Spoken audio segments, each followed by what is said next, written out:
Aromages for mind, body, and spirit. Oils, herbs, candles, crystals, teas, handmade soaps, tarot cards, everything you need on your magical journey.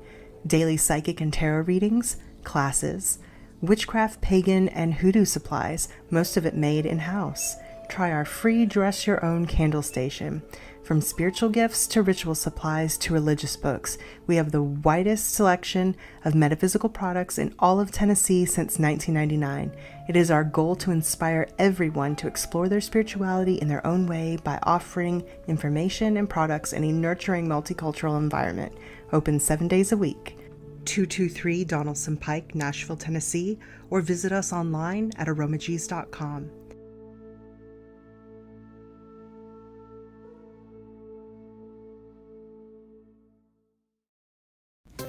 A hand-carved natural quartz crystal ball made into a necklace for divination on the go. Crystal balls have been used for centuries in healing and cleansing rituals, as well as for divination. The sphere represents infinity and the circle of life. While a wand uses focused energy, the crystal ball sends out energy in all directions. This makes it a great resource for discovering the complete circumstances surrounding a question. Oh, fire, fire, ow, fire, call fire department. Oh, wait, never mind. Fluffy says that it's he's smudging the house. Yep, smudging the house. He's been stressing how important it is to indulge in psychic hygiene. Yep, move that energy. Well, okay, I'm gonna go over here and chew on Fluffy's foot. I'm gonna go smudge the foot so it smells better, get rid of all that bad juju. I don't want his other foot to fall off. Remember, look us up on With the Fluff. Love ya. Bye. Ow.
Wonderful.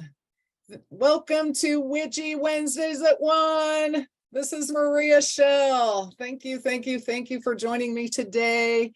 It is a hot mess outside here in Dayton, Ohio, but we are warm and cozy inside. And today I have with me my special guest speaker, Purna Devi. Try to pronounce it correctly. God love you. Purna is a beautiful, wonderful Reiki master. She is a spiritual guide and mentor. And we have been bumping around a sacred space, checking each other out for quite a while here. And so I am thrilled to have her with me today. Welcome, Purna, and thank you so much for joining me on Witchy Wednesdays at 1. Thank you so much for inviting me. I'm so excited. I love having these conversations where different communities of spiritual seekers, my community, your community, we can come together and see what spirit has for us to flow through today. Yes, absolutely. We are not scripted in these conversations. We do have a couple of points to talk about in case we get lost, because rabbit hole is a thing, especially when you're walking between worlds. But I like to hold a podcast that is raw and real and open to guidance from source. So we're just going to set that intention as we go forward here. I was burning a little sage before we got started, and I think I'll just reinforce that. Yeah, it was so beautiful outside yesterday. Just such a blessing that spring is here. So, all right. Well, Purna, why don't you tell me a little bit about who you are, how you found your feet on a spiritual path, and kind of what you've been up to lately. Oh gosh, right? What loaded question. What a multifaceted question. We don't have enough time. Like most folks that are walking the spiritual path, we realize that we've been walking it longer than we realized, right? Yes. And so growing up, I was the kid who was, digging in dirt, and I had crystals all over my room. And I went to church on the church bus. Right. I come from a very long line of ancestral trauma. And so I think that I incarnated, probably like a lot of folks also on the spiritual path, to really halt that, to really heal that and align with a higher frequency. And so when I was a kid, I went to a Southern Baptist church, actually, because it was all, I'm not trying to hate on Southern Baptist, but I renounced that a long time ago, actually, when I was 12. Yeah. So I've always been, I think, a champion for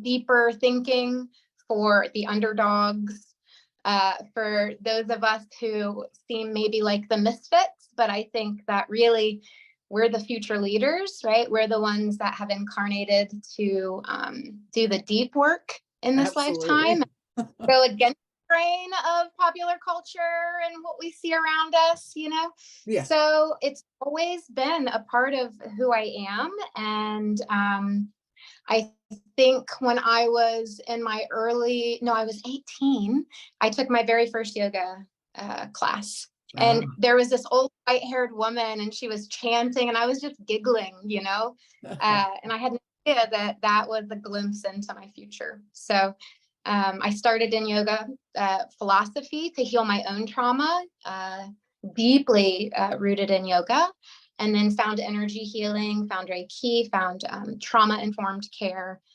And then most recently, I've been doing hypnotherapy, past life regression therapy, and going deeper into the subconscious programming where these old traumas are stored, Yeah, so kind of all over the map, really.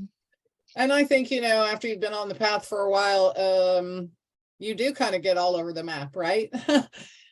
Each time that we up level, we have to go through our elements again. We come to that ether, that understanding, and boom, back down into our earth we go, right into our body, trying to figure it out. But with each successive up level, we retain the gifts that the prior level has shown us and given to us. And so our understanding of each of the elements and of source creator and our I am consciousness becomes more and more global. And then there are just so many pieces, right? Yeah, true. I went a couple weeks ago with a friend who wanted to explore the Buddhist Center downtown Dayton, Gardroma, and we went to a Wednesday night chat. And like you said, right, you'll keep coming back to kind of the same messages and the same lessons. And I heard the presenter say something in a way that I've said 100 times, but I never heard it said this way. And so for all the spiritual aspirants watching today, I just want to share this. He said, for us to even have access to this knowledge in this lifetime, we have collected so much merit leading up to that, right? Yes. So all the times we have been faced with, maybe what the collective is doing or wanting us to do, or maybe what your family is wanting you to do, and you go your own way and you honor your own truth. I feel like that is a collection, like depositing in your karmic bank account or something. Oh, absolutely. Yeah. Right? Yeah. There's nothing that we do or say or think or are that isn't being mirrored back to us in either micro or macro sort of way. That causes us to continually seek, right? There is no done in this game. And you and I actually have something in common, because I've been doing guided meditations for many, many years, and I'm now facilitating those.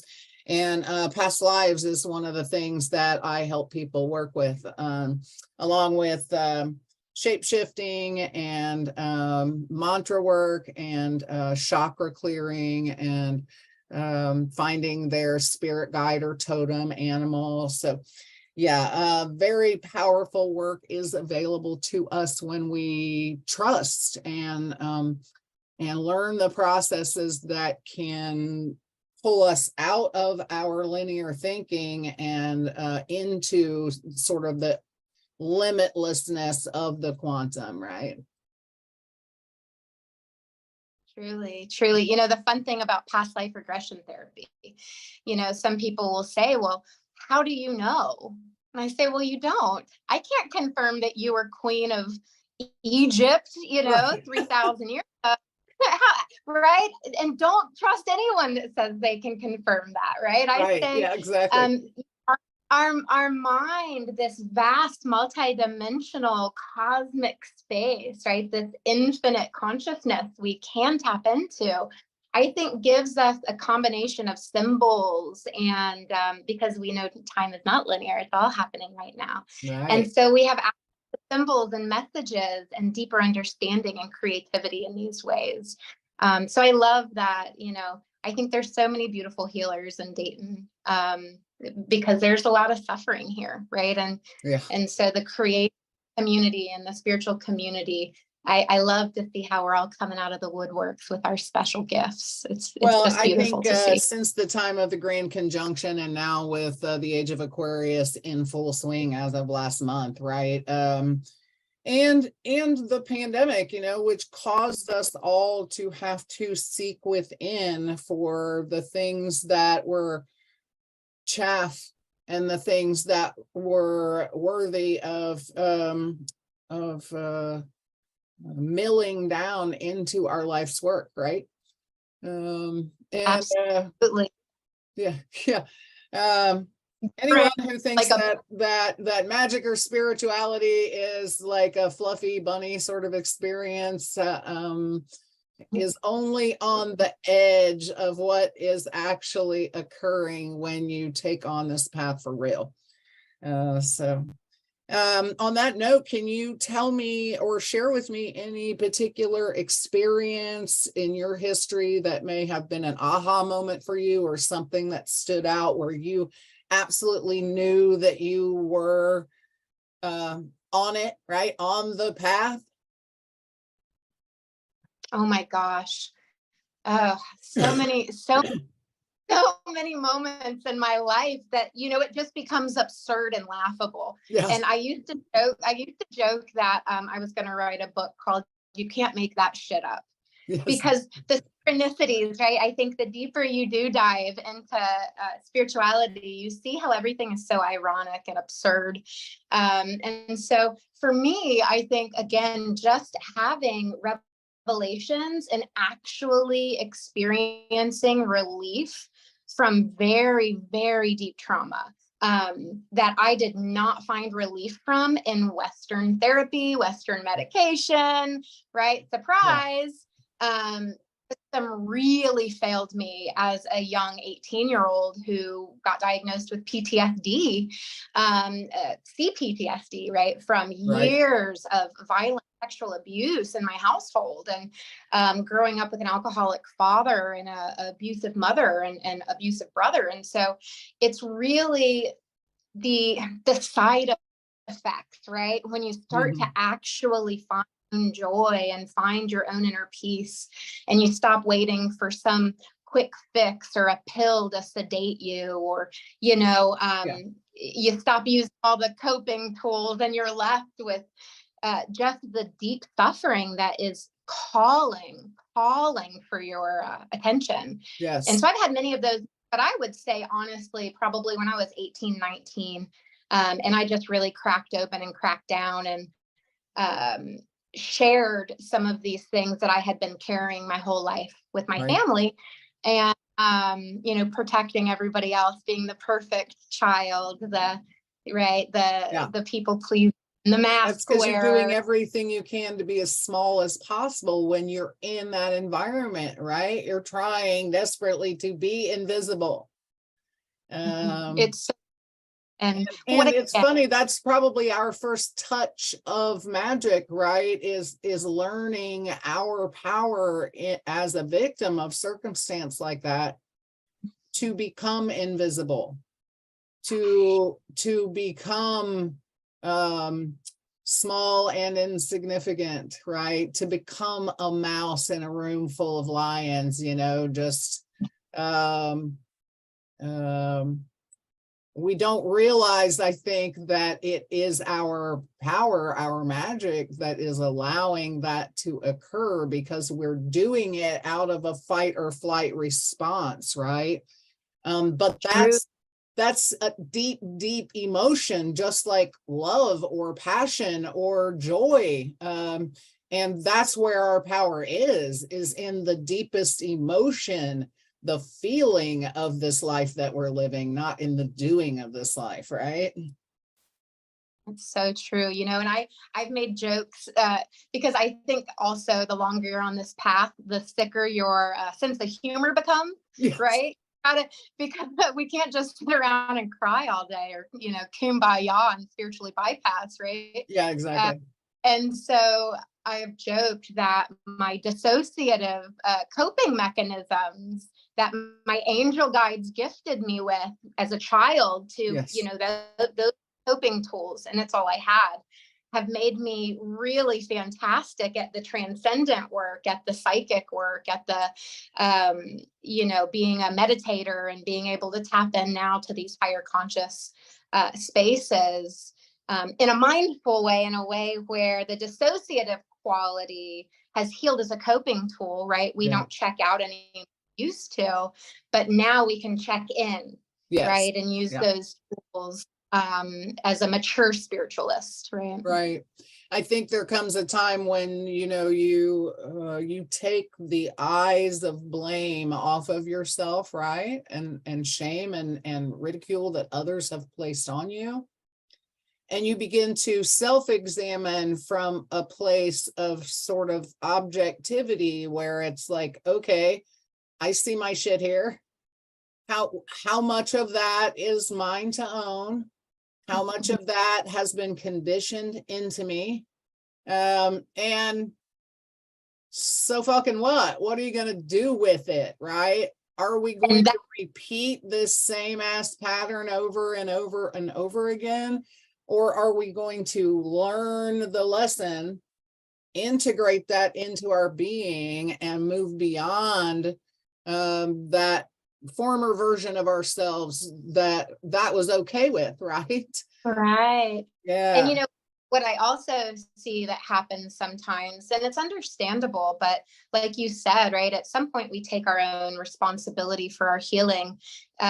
People that don't take responsibility for their healing and they stay in those victim and those blame and shame cycles, they die just a slow suffering death, or they end up becoming like their perpetrators, or Right. becoming those, right? Because we get so angry. And I think we also live in a culture of women who've been told to stuff anger down and not be angry. And I think that these, like you said earlier, these emotions are just potent gifts and potent tools of deep healing and deep integration of higher wisdom, right? And of deep compassion. I know without a doubt that I incarnated to help guide marginalized groups, women, and my queer friends, and Right. folks again are considered on the fringe of society, but they're the prophets. We're the ones that really No are one doing ever made big change in the world by fitting into someone else's box. That's right. And so the more we can those expectations, like you said, of other people's conditioning. And right now we are in a society of sleepwalkers, but they're, and God love them. They're the backdrop for those of us and those who are watching this, who are doing the damn thing, and they're not going to go back to sleep. Because like you said, we are at a historical time, cosmologically, astrologically, in humanity. And if you look at the cycles, right, all the great seers and readers that read the larger cycles of human history have all shared the same thing. Like, oh yeah, we came down here when now is the time of the Rainbow Warrior. And amen. I give for you and for myself and for all of those watching who really are stepping into their own warrior space, like you said, to really do the deep integration of the lessons. Well, and I think one of the most important things that we're doing as leaders in the community is showing up imperfect. Showing up being like, hell, I don't know. That's it. But I'm going to keep doing the thing because I can't not do the thing. I've seen Grandpa in his underwear. I know I have to move forward. There ain't no going back from that. So it really is just a matter of getting out of your own way at that point, to into a place of radical compassion for yourself and radical ownership of those things which are under your control, right? Absolutely. And actually, I was very blessed recently to be able to have a conversation with my primary abuser from my childhood, and offer unconditional love to that person, because the ability to step away from my perpetrator was never an option for me, right? I had to find a way that I could be at peace with then and now. And for years, there was always this conditional thing where it was like, I love you. But then in my mind, there was always, but you did this, you did that, whatever. And at some point, one of my shadows was looking at the fact that I was blaming a lot of my bad choices on that experience in my life. But it hadn't been in my life for a decade or 2 decades or whatever, right? I couldn't continue to place blame or ownership for my shitty decisions on that person or that situation. It certainly informed big parts of me, but it's only in the ownership of those parts of it that are mine and the releasing of the parts that are not, that we can come into this space where we're able to be creatures of love, right? And to offer prayers to what is despicable, right? Because that love is the only answer. Anger and hatred and resentment and all of these other depression and all these other feelings associated with our past trauma is not a way forward. Love is the way forward. Right. And that healing salve that, you know, I think you can understand just listening to that story, and myself, I can very much understand what you're saying very deeply, but we get held hostage, right? We hold others hostage to their past abuses sometimes when we're in that victim mentality. And then what happens is it actually holds us hostage, and our own development stagnates and is held hostage by that. And so what a gift, right? To give ourselves that deep work, you know, and it's not easy. Like it's not, you know, I joke, we're not just all dressed in white, singing songs, holding hands. It's like being gutted on the bathroom floor. Yeah, exactly. In a puddle of your own tears, at your altar, surrendered, submitted entirely. And giving it a place to go and a space to heal. Absolutely. So good on you for that. Yeah. Well, so this medicine that is speaking through you, what sort of modality is that offering at this time in your on your journey? So I do a lot of one-on-one mentorship these days, so it can be very organic. And so then I like to joke that I'm the goddess with 10,000 arms, right? And it's not really a joke, right? Yes. You're speaking my language. I'm a Shivite. And so Om Namah Shivaya is my, what they call Ishta Devata, my personal mantra as well. Yes, thank you for seeing me. I feel very seen when you said that. But I digress. So I just feel that I've got so many tools in each hand, and the tool for the job comes out. And so oftentimes folks will say, well, what are we going to do in my session? And I say, well, show up. I have no idea who you're going to be. I have no idea what you're going to start unraveling before me. But what I do always know is that if you do that earnestly, it will reveal itself. It always does. And so it's combination. Right now I tend to be a healer for the healers, and I like to help people build spiritually based businesses and teach people how to do energy healing, offer Reiki certification, and that one-on-one mentorship that is just a combination of oftentimes hypnotherapy, energy healing, talk therapy, intuitive psychic guidance.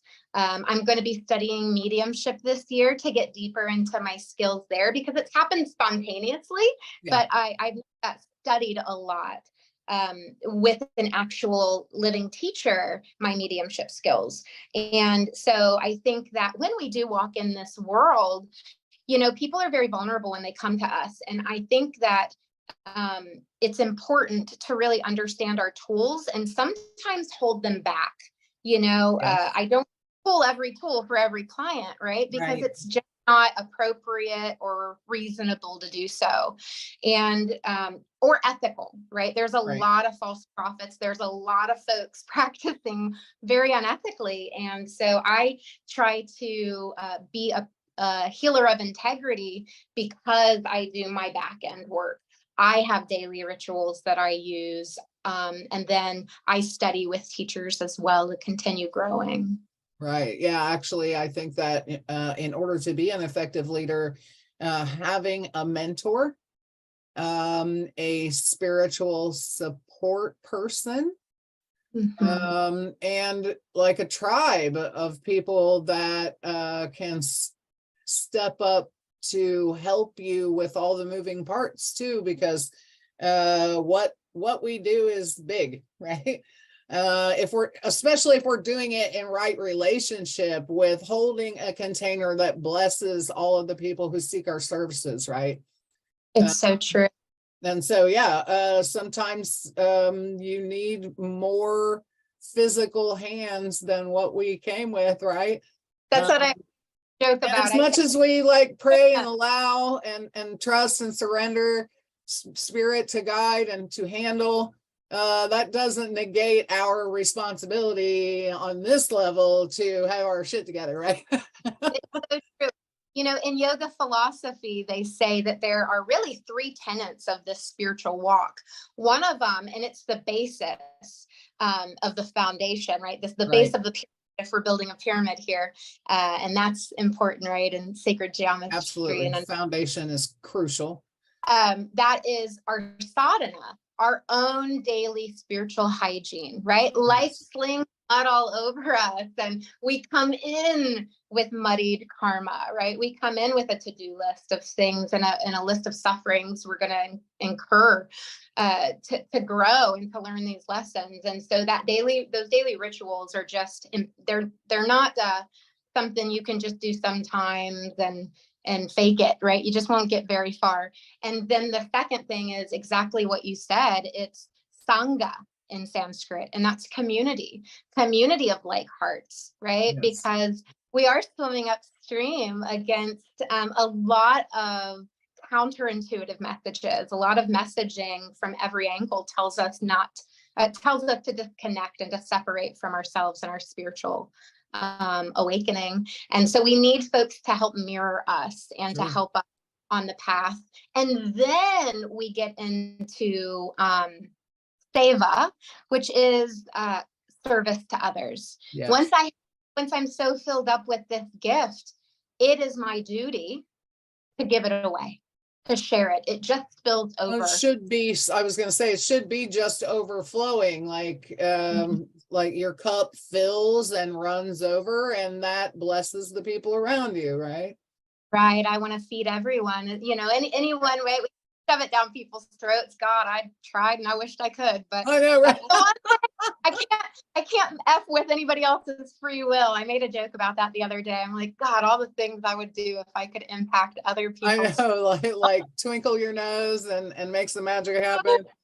But I guess that keeps my hands clean, so we'll take it. Well, and in all honesty, it is the very effort of society, of toxic patriarchy, to do that very thing that has us in such a mess right now. Absolutely. Is to rob people of their free will and like create a bunch of robots, human sentient robots, to fall into the categories that have been prescribed by those in power, right? But it's not sustainable. It's not healing. It's anyway.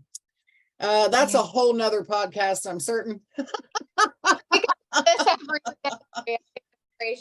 So I know you say you have a daily practice. Is there anyone in particular that you're following right now, or any music or podcasts that you're listening to that you find especially inspirational?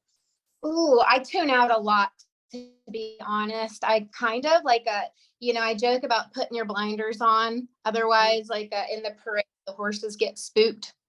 So I tend to kind of keep to myself there. I've got some wonderful teachers in the Amazon. I'm going to be studying with Maria Leggett at the Temple of Rebel Goddess. Yeah, the Temple of the Goddess. They're doing a lot of amazing things these days, and they're local in the community. I got asked to participate in one of their events actually, but I had a conflict, so I still haven't been out there. But I'm wanting to go soon and check it out. Yeah.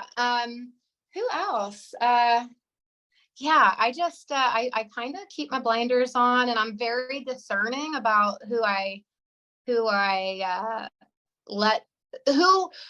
feeds me my information. Sure, absolutely. I guess. Yeah. And so I hope everyone listening, be discerning, do your deep work so you know if it's bullshit or not. Yeah, exactly. Just because someone claims to be a guru and opens their mouth and says something that seems poetic does not necessarily mean that you have to take it to your heart and make it your own, right? I just did that plant medicine masterclass, and the first thing I told everyone as they sat that 90-minute course was, there's going to be a lot of information here. I'm going to cover a lot of topics. Some of this information will resonate with you, some of it will not. I am certainly not an expert in the field of plant medicine. So do your research. Feel free to take what serves you and to disregard everything else. I'm only here in service, but my hope is that what I'm offering serves you in some way. Yeah.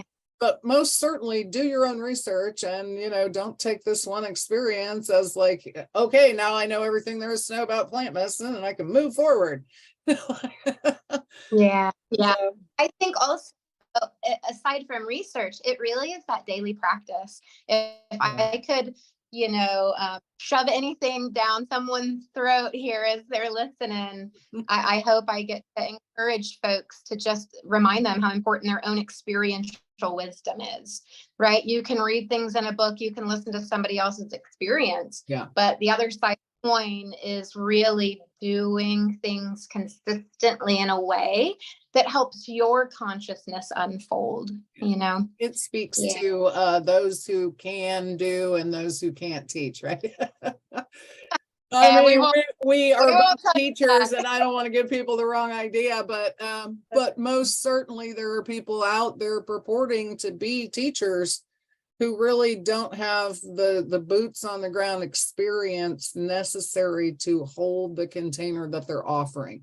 And that's one of the reasons why I offered that class, is to create awareness, like, okay, you're going to hear about all of these things, but how do you know who's in right relationship with that medicine, that indigenous culture who has guarded that for thousands of years, with yourself and with source?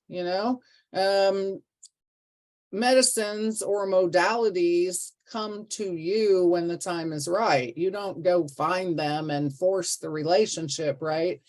And that was part of why I wanted to teach that class, was not just to throw some hot topic out there and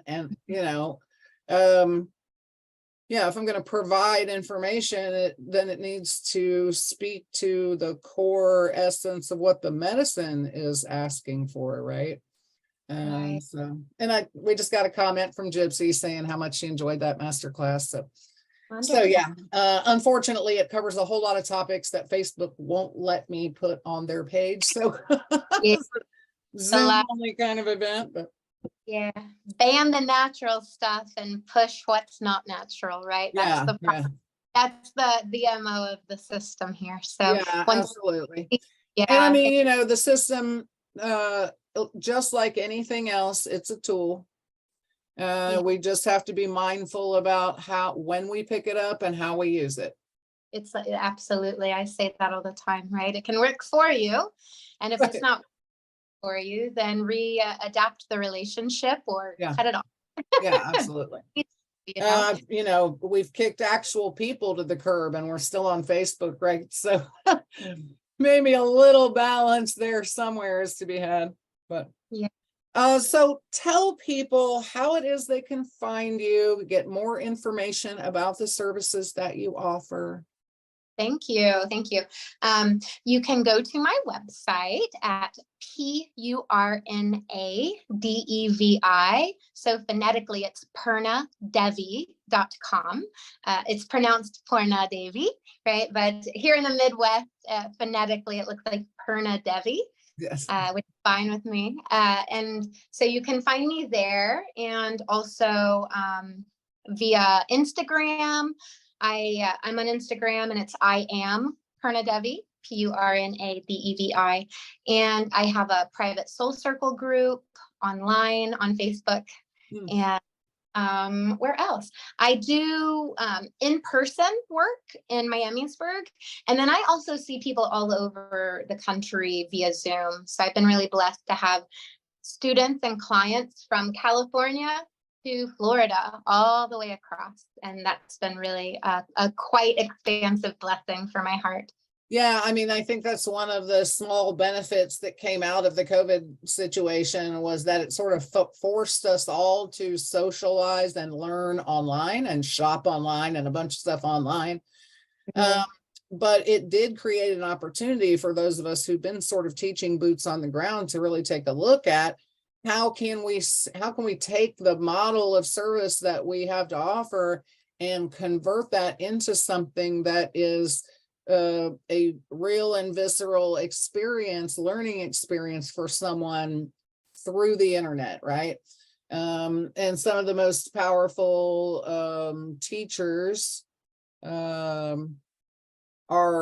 on the uphill side of that learning curve, right? They're shooting out into the stratosphere, landing boots on the ground in that modality, in that model of business, right?